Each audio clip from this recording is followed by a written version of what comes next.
When the president signs, he communicates his assent and endorsement of the action he takes.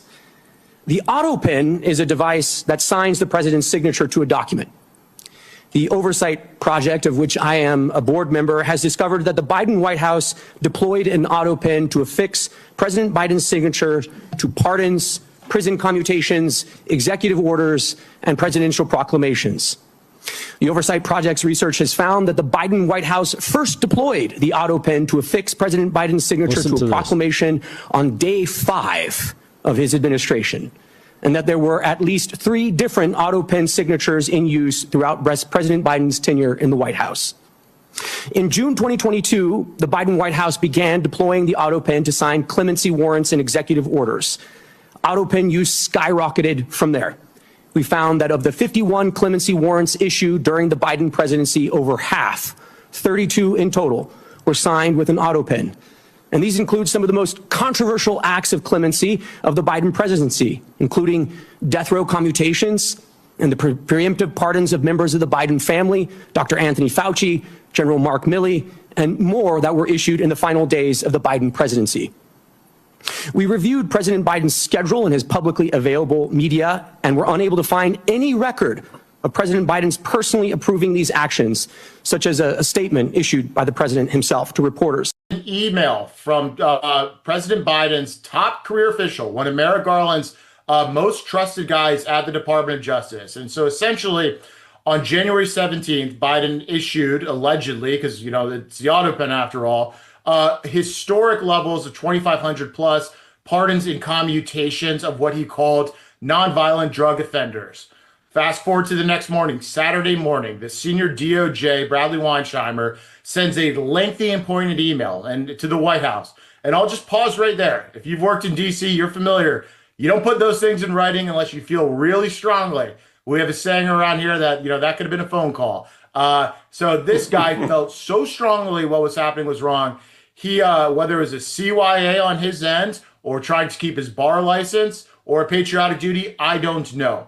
But basically, Bradley Weinsheimer went through how legally fraught these were and pointed out things about how the Department of Justice couldn't effectuate them because they were so vaguely written. And second, the most logical interpretation of it would include violent criminals. And he proceeded to list the violent criminals. And guess what? Those people who killed cops, who killed witnesses, who attacked children were released under this, you know, grand sweep of pardons for quote unquote nonviolent criminals. And so here's what can happen next. The silver lining in such an ugly period of history.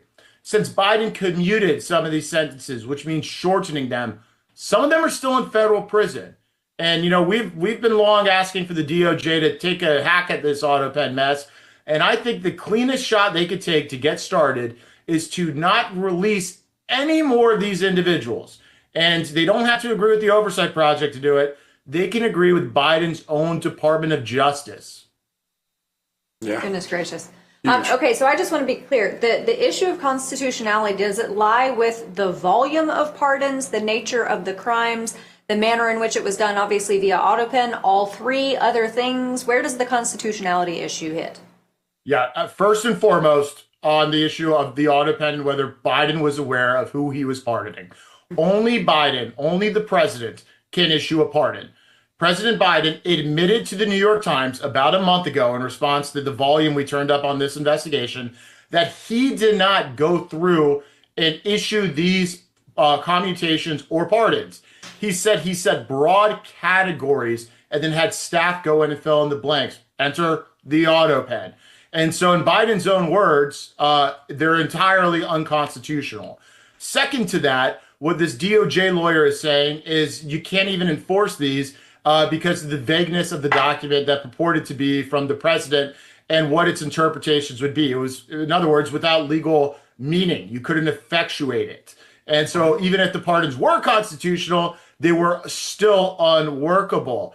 And then, you know, furthermore, he keeps asking in this email, and it doesn't say Autopen in there, but if you read between the lines, it's talking about the Autopen. He says, we need to hear from the president about his intent on these things, because what is in that statement from the White House about nonviolent, does not match the piece of paper you sent over. This is so out of control. We need to hear directly from the commander in chief. And so it's all about the Autopen.